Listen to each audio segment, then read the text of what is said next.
Hello student, मैं Sandeep sir.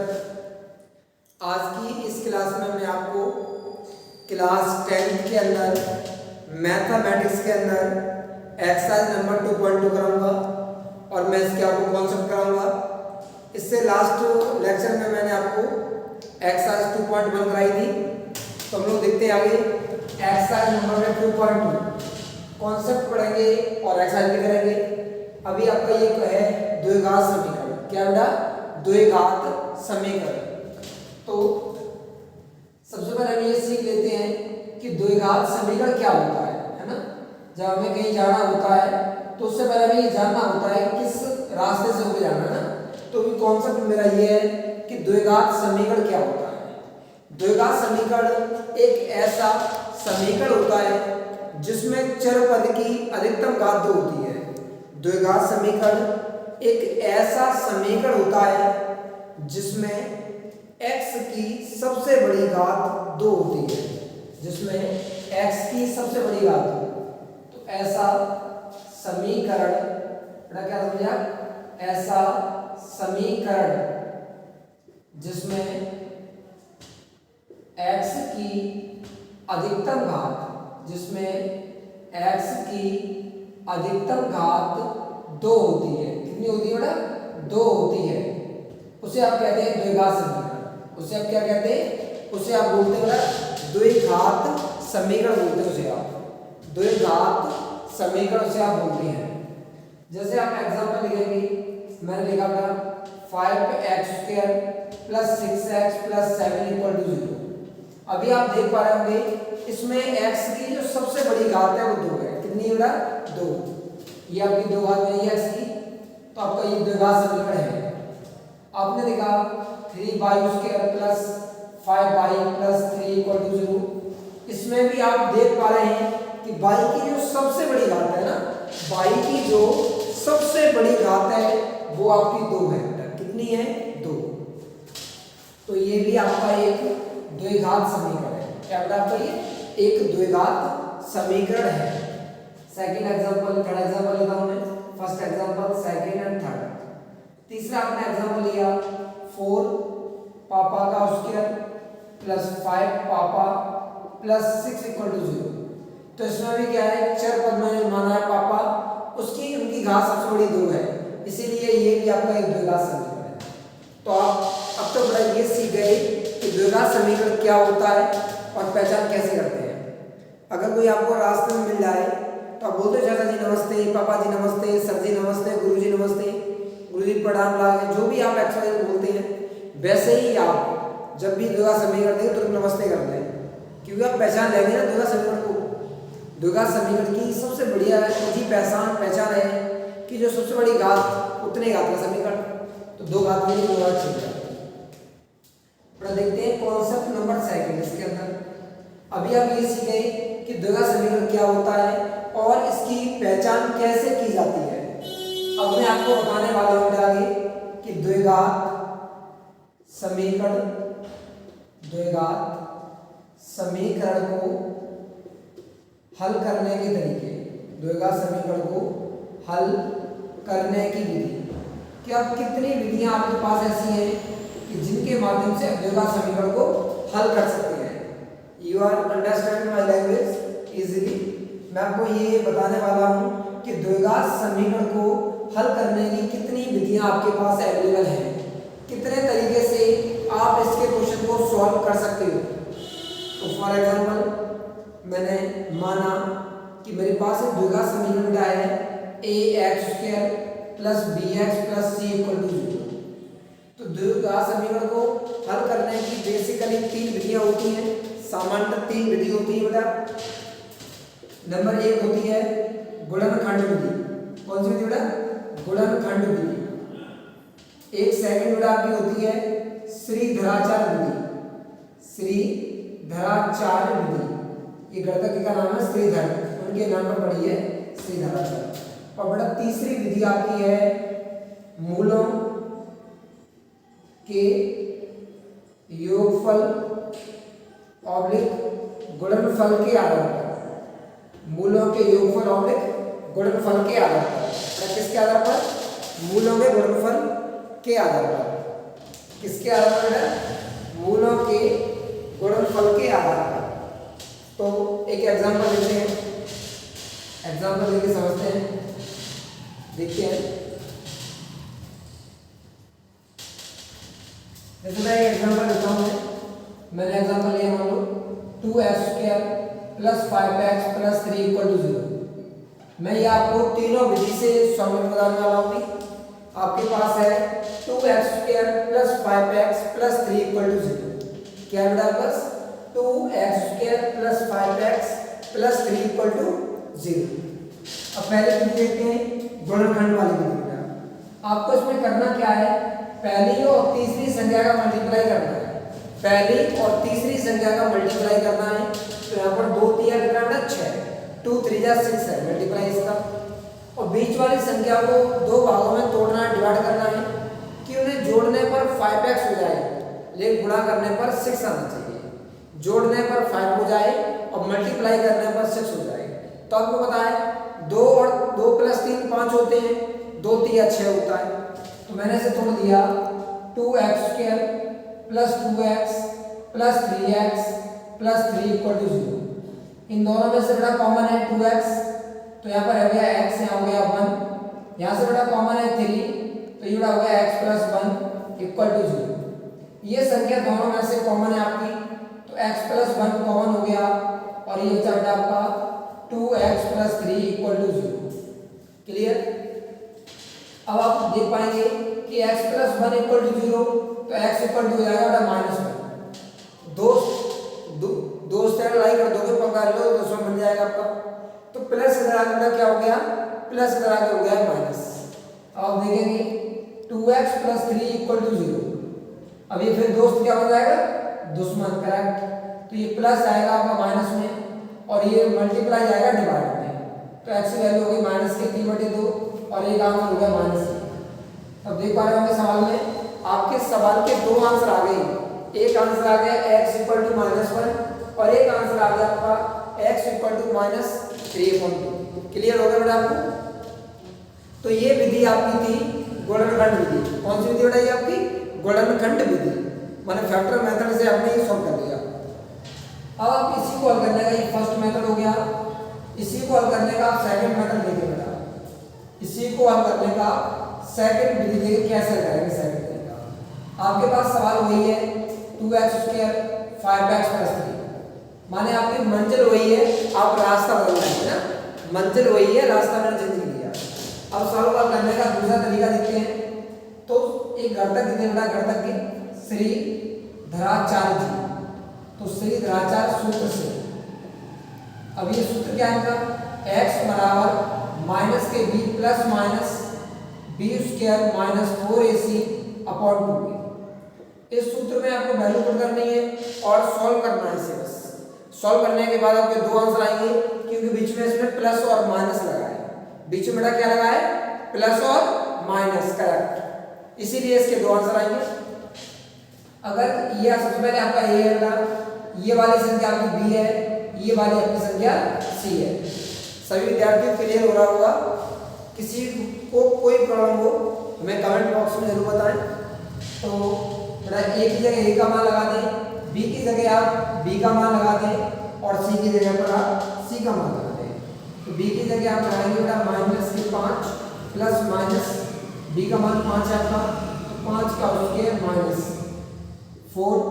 ए की जगह बेटा आप 2 लाएंगे और सी की जगह 3, 2 × 2। तो ये बेटा आपका हो गया -5 + -5 का वर्ग 25 होता है बेटा। 4 दूनी 8, 8 या 24/4। एक बार 25 में 24 गया, एक बचा बेटा आपका, तो -5 + -1/4। अब आप बेटा देख पा रहे हैं यहाँ पर स्पष्ट क्लियर एकदम कि यहाँ प्लस और माइनस लगा है।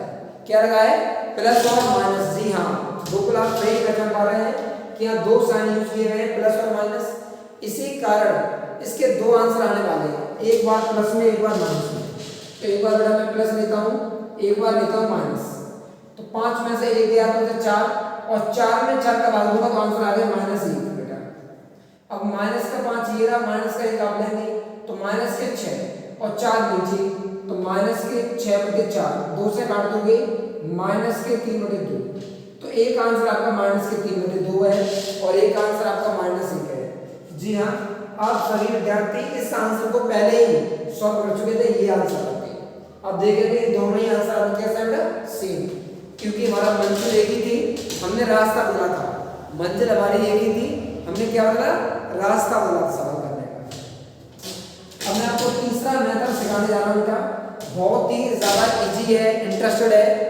ये विधि आप सवाल में तब यूज करेंगे जब सवाल बड़े नंबर का दिया जाए, जब अधिक मार्क्स में सवाल आता है तो आप इस कॉन्सेप्ट को यूज करेंगे जो मैं अभी आपको बताने वाला हूँ, जस्ट नाउ। देखते हैं बेटा तीसरी विधि, द्विघात समीकरण को सॉल्व करने का थर्ड मेथड क्या है बेटा, ये आप करने वाले हैं कि द्विघात समीकरण अगर आपको दिया गया हो तो तीसरी कौन सी विधि है जिसके द्वारा आप सवाल को सॉल्व कर सकते हैं। जी हाँ, आप तीसरी विधि सीखने जा रहे हैं। आपका सवाल फिर से वही होगा, 2x² 5x + 3 = 0। अब आप क्या करेंगे बेटा, सबसे पहले आप मूलों का योग निकालेंगे, उसके बाद मूलों का अंतर निकालेंगे और मूलों का गुणनफल निकालेंगे। इन इक्वेशनों को हल करने के बाद आपका आंसर आ जाएगा। आप पूरा कॉन्सेप्ट देखें बहुत कंसंट्रेशन से। पहले हम निकालेंगे बेटा मूलों का योग। क्या निकालेंगे बेटा, मूलों का योग। इसका सूत्र होता है बेटा -b/a। क्या सूत्र है, -b/a। सभी विद्यार्थी से तुरंत नोट कर लें कि मूलों का योग का सूत्र होता है -b/a। क्या होता है बेटा, -b/a। हाँ, आप सही पहचान रहे हैं।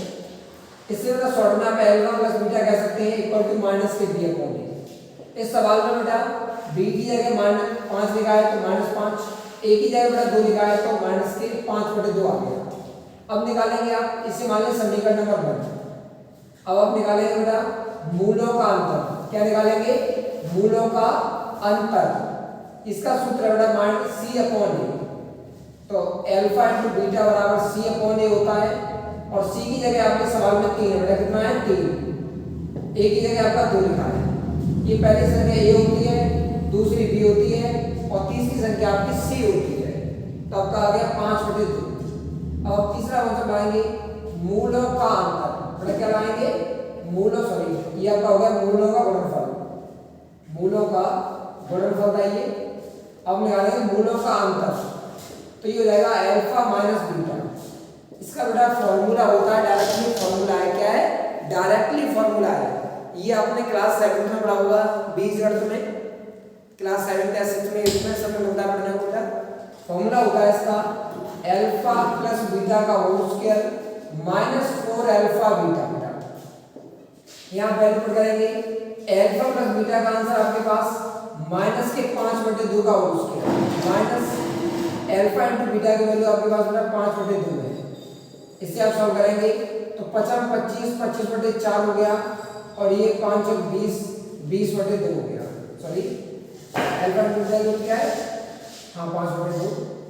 तो इसे आप काट के क्या कर देंगे, 2 बार काट देंगे 10 हो जाएगा यहाँ, है ना। कितना हो जाएगा 10, नहीं ये सॉरी 3 लिखा है, 5 नहीं है 3 लिखा है, यहाँ 3 लेंगे तो ये वैल्यू होगी 3 है बेटा। इसे 2 से काट देंगे 2 बार और ये हो जाएगा 6। कितना हो जाएगा 6 और 4 6 × 24 होता है, माने 6 × 24 होते हैं, 25 में 24 में तो 1 बचा, 4, तो वैल्यू आ गई +-1/2। कितना आ गया +-1/2। अल्फा - बीटा का मान क्या निकला इसमें, +-1/2 निकला। इसे मान लिया आप समीकरण नंबर 3। अब इसे मान लिया समीकरण नंबर 2। अब आप समीकरण 1 और 3 कॉल कर लेंगे। समीकरण 1 equation first plus equation number 3। मैं पहले और तीसरे को जोड़ता हूँ बेटा। तो अल्फा + बीटा की वैल्यू आपकी थी 5/2 माइनस में, अल्फा - बीटा की वैल्यू आपकी निकली है अपना प्लस ले लो पहले एक बार 1/2। एक बार आप प्लस लेंगे, एक बार आप माइनस लेंगे इसमें, तो हुआ क्या, बीटा से बीटा हट गया, अल्फा और अल्फा हो गया 2 अल्फा। जब इन्हें आप जोड़ेंगे तो ये हो जाएगा -5/2 प्लस का 1/2 बचाएगा, फिर हटाएंगे तो 4 ऊपर बचा, 5 में से 1 गया 4 बचा, तो 2 अल्फा बराबर -4/2। 2 का भाग देंगे तो -2 और 2 से 2 काट देंगे डायरेक्टली करना -a। अब आप निकालेंगे इसी प्रकार बेटा आगे।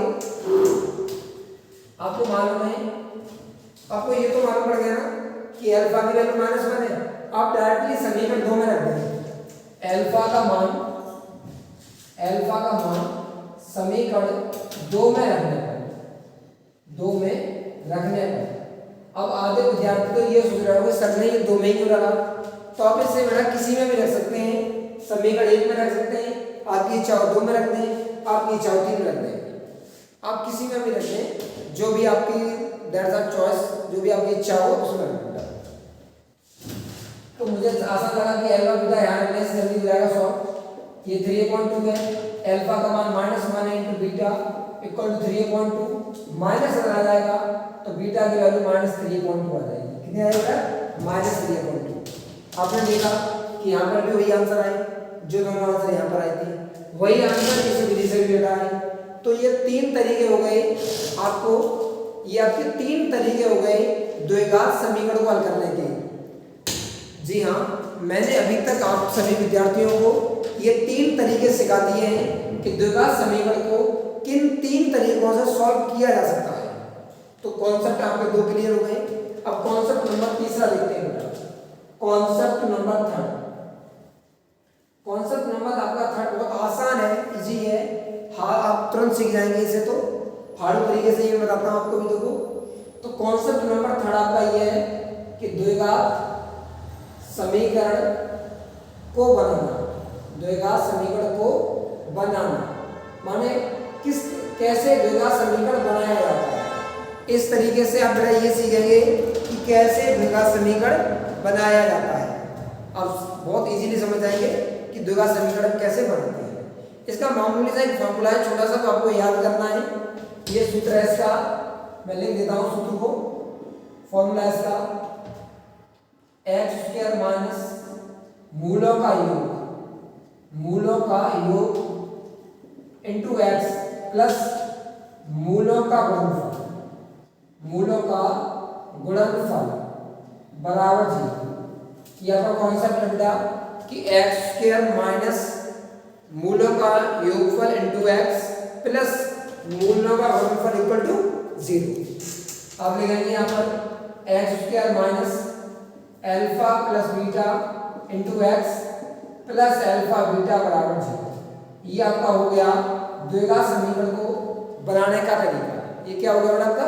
द्विघात समीकरण को बनाने का तरीका हो गया। अब आप यहाँ से सीखेंगे एक्स अगर करेंगे हम लोग। तो विद्यार्थियों, मेरे प्यारे दोस्तों, मैंने आप सभी को अभी तक इस लेक्चर में ये सिखा दिया है कि कैसे आप द्विघात समीकरण को पहचानेंगे, द्विघात समीकरण को हल करने कैसे हल करेंगे और द्विघात समीकरण को आप बनाएंगे कैसे। केवल आपकी 2.2 में इन ही 3 कॉन्सेप्ट के सवाल है मात्र। एक तो कॉन्सेप्ट नंबर 2 के और कॉन्सेप्ट नंबर 3 के सवाल है। कॉन्सेप्ट नंबर 2 के, कॉन्सेप्ट नंबर 3 के। तो देखते हैं बेटा, एक्सरसाइज के अंदर एक्सरसाइज चालू होती है 2.2। एक्सरसाइज के अंदर पहला सवाल देखते हैं। एक्सरसाइज के अंदर क्या करेंगे? पहला सवाल देखेंगे। अब हम लोग एक्सरसाइज करने वाले हैं, उससे आईडी होगी। तो पहला सवाल है इसका x² minus 2x minus 8 equal to 0। अब मैं ये आपको सवाल तीनों विधि से हल करके नहीं दिखाऊंगा, आपको सॉल्व करना है। मैं हर सवाल आपका फैक्टर मेथड से करता हूँ, गुणनखंड विधि से हल करता हूँ। किससे करता हूँ? गुणनखंड विधि से। अगर आप चाहें मन में जो भी आए उस विधि से हल करें, आपका एक्यूरेट आंसर आएगा, 100% आएगा, 101% आपका आंसर आ जाएगा। देखते हैं। तो 8 एकम 8 माइनस के 8 हो गए, गुणा करूंगा तो माइनस के 8 हो जाएंगे। तो मुझे -2 को ऐसी 2 संख्या में तोड़ना है कि जोड़ने पर -2 हो जाए। जोड़ने पर बेटा क्या हो जाए? -2, लेकिन गुणा करने पर -8 आ जाए। तो 4 दूनी 8, माइनस के 4 प्लस के 2 ले लेता हूँ, 8 आंसर आ जाएगा माइनस का। 1x² माइनस का 4x प्लस का 2x माइनस 8 इक्वल टू 0। यहाँ से आप कॉमन लेंगे तो यहाँ से x कॉमन है, x माइनस 4 हो जाएगा। यहाँ से आपका 2 कॉमन है तो x माइनस 4 यहाँ से भी हो जाएगा इक्वल टू 0। x माइनस 4 आप देख पा रहे हैं ये दोनों में से बेटा कॉमन है, इसमें से भी और इसमें से भी। करेक्ट पहचानना है बेटा। तो मैं इसे कॉमन ले लेता हूँ x माइनस 4 को। बचा क्या? अब बताओ बेटा क्या बचा? सभी विद्यार्थी मुझे देख रहे होंगे इधर व्हाइट बोर्ड की तरफ देखें। यहाँ बचा बेटा x और यहाँ बचा 2, तो हम लिखेंगे x + 2 = 0 बचा। एक बार आप क्या करेंगे कि x - 4 = 0 करेंगे, x - 4 = 0। अब बेटा माइनस क्या आ जाएगा प्लस में, दोस्तों को दुश्मन को लॉलीपॉप दोगे दोस्त बन ही जाएगा वैसे भी। अब ये माइनस में है आपका, तो ये हो जाएगा इधर आगे बेटा प्लस में, है ना। तो हमने दुश्मन को लॉलीपॉप दे दिया ये कि ये। अब x + 2 हो गया = 0। अब ये आपका दोस्त है, इक्वल में जाएगा तो क्या हो जाएगा दुश्मन, तो माइनस का हो जाएगा, प्लस जाएगा बेटा आपका माइनस में। तो आपके x के आंसर आ गए 4 और -2। कितने आ गए बेटा आपके आंसर? 4 और -2। सभी विद्यार्थी क्लियरली देख पा रहे होंगे कि आपके आंसर आ गए बेटा 4 और -2। अगला कॉन्सेप्ट देखते हैं हम लोग, सॉरी सेकंड सवाल देखते हैं इसी का। पहले का सेकंड सवाल बेटा, सेकंड सवाल है आपका 4s² - 4s + 1 = 0। आपको इस सवाल को सॉल्व करके आंसर निकालना है। तो वेरी इजी, 4 एकम 4, -2 और -2 हो जाएंगे -4। आप सवाल देख लें थोड़ा सा इन दिनों में, 4s² - 4s + 1 = 0 ये सवाल है आपका। इस सवाल में जब आप 1 का मल्टीप्लाई 4 में करेंगे तो 4 एकम 4। अब बीच वाली संख्या को ऐसी दो संख्या में तोड़ो कि गुणा करने पर 4 आ जाए प्लस का, लेकिन वे संख्या जोड़ी जाएं तो -4 होना चाहिए। कितना होना चाहिए? -4 जोड़ने पर। तो हाँ आपको संख्या मिल चुकी है 2 और 2, तो -2x प्लस का 1 बराबर 0। बेटा इन दोनों में से कॉमन है 2s कॉमन लेने के बाद यहाँ हो गया 2s माइनस का 1। इन दोनों में से बेटा कॉमन है माइनस का 1 के, यहाँ से आप -1 कॉमन लेंगे तो 2s - 1 = 0। ये संख्या दोनों में से ही कॉमन है, तो 2s - 1 यहाँ से कॉमन और 2s - 1 यहाँ से कॉमन = 0। आप देख पा रहे हैं दोनों एक जैसे ही हैं। कहने का मतलब ये द्विघात समीकरण है और इसके दोनों आंसर एक जैसे ही हैं। दोनों आंसर बेटा कैसे हैं? एक ही जैसे हैं। देखो आप फैक्टर देख पा रहे होंगे, तो 2s - 1 = 0 कर लो। माइनस बेटा क्या है, किस में आएगा आपका? प्लस में। करेक्ट। सभी विद्यार्थी समझ पा रहे हैं, देख पा रहे हैं कि 2s = प्लस का 1 और 2 का डिवाइड कर देंगे तो s = 1/2। तो इसके दोनों ही आंसर बेटा क्या आ गए? s = 1/2 आंसर आ गए दोनों आंसर। ये आपका सेकंड क्वेश्चन हो गया। ये क्वेश्चन हो गया सेकंड क्वेश्चन, फर्स्ट का सेकंड भाग बेटा। क्या हो गया ये आपका? फर्स्ट का आपका ये सेकंड हो चुका है। अब देखिए ये बेटा इसका थर्ड पार्ट देखें। फर्स्ट का थर्ड पार्ट क्या है? ये 6s² - 3 - 7x। मैंने आपको क्या बताया, अगर आप क्लास में बैठते हो ऑर्डर होता नहीं होता है, रोल नंबर से बैठते हो या हाइट के हिसाब से बैठते हो या उसको जाने के हिसाब से, प्रेयर में करते हो प्रेयर में भी तो एक ऑर्डर होता है, पहले छोटे बच्चे फिर बड़े बच्चे लगते हैं। वैसे ये सही ऑर्डर नहीं लगा है, ये मन कर रहा है गाली खाने के चक्कर में लग गया उल्टा सीधा ये। तो अब इसे क्या करना है, तो सही ऑर्डर में अप्लाई करना है। इसे पहले 2 घात, उसके बाद 1 घात, उसके बाद संख्या। ये लॉलीपॉप के चक्कर में लग गया उल्टा सीधा। तो पहले में से सही ऑर्डर में अरेंजमेंट करते हैं इसका, 6x² - 7s - 3 = 0। अब आप ऐसी संख्या ढूंढेंगे कि गुणा करने पर -18 हो जाए, है ना। 6 × 18 माइनस का वो भी, लेकिन वो संख्या जोड़ने पर -7 आ जाए। तो हाँ आपको संख्या मिल गई -9 + 2। अगर आप इन्हें जोड़ेंगे तो आंसर -7 हो जाएगा। अगर आप गुणा करेंगे -9 का 2 में तो -18 हो जाएगा। अब मैं 7x की जगह पर लिखने वाला हूँ -9x और +2x। तो बेटा मैंने लिखा 6s² - 9x + 2x - 3 = 0। इन दोनों में से क्या कॉमन है? सभी विद्यार्थी तुरंत बताएं मुझे कि इन दोनों में से क्या कॉमन है। तुरंत आपके लिए 2 सेकंड कि इन दोनों संख्याओं में से क्या कॉमन रखा है। करेक्ट आंसर दें आप। तो इसमें से बेटा कॉमन है 3x, तो ये हो जाएगा 3 × 6x - 3 × 9। यहाँ से बेटा 1 कॉमन है, कुछ कॉमन नहीं है, तो 2x - 3 = 0। ये संख्या दोनों में ही कॉमन है, तो ये हो गया 2x - 3 और ये हो गया आपका 3x + 1 = 0। समझ पा रहे हो बेटा? अब एक बार इसे 0 कर लेंगे, एक बार इसे, 2 आंसर रहेंगे आपके। तो आप करेंगे 2x माइनस 3 इक्वल टू 0, बेटा माइनस का में आएगा इधर प्लस में, तो 2x बराबर आपका हो जाएगा 3, तो x बराबर हो जाएगा आपका 3/2, एक आंसर ये आ गया आपका।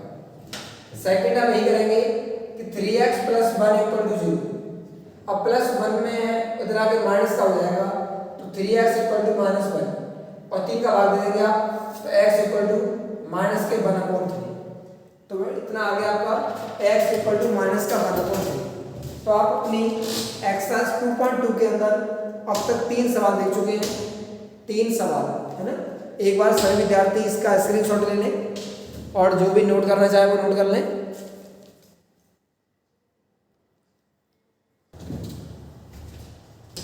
इस तरीके से विद्यार्थियों आपने देखा कि आपके 2.2 में पहले भाग के अंदर 3 सवाल हो चुके हैं ना, और इसमें टोटल 6 सवाल दिए हैं, बाकी के 3 सवाल आप इसी पैटर्न के हिसाब से कर लेंगे अपने। और जो दूसरा सवाल है वो आपका इस कॉन्सेप्ट का सवाल है, डायरेक्टली आपको अल्फा प्लस बीटा का मान दिया यहाँ लगा दें और अल्फा इंटू बीटा का मान दिया यहाँ लगा दें। समीकरण अगर भिन्न के रूप में थोड़ा लासा ले लें और नहीं हो तो नॉट टाइम कर लें, आपका आंसर आ जाएगा। तो इस प्रकार मैंने आपकी पूरी क्लास ही कंप्लीट होती है बेटा, और एक्सरसाइज 2.2 कंप्लीट हो गया। एक्सरसाइज 2.2 अगर किसी भी बच्चे को कोई भी सवाल ना आए तो हमें डाउट बॉक्स में जरूर बताएं, कमेंट करें हमें, और हम आपको उसका सॉल्यूशन सेट करते हैं।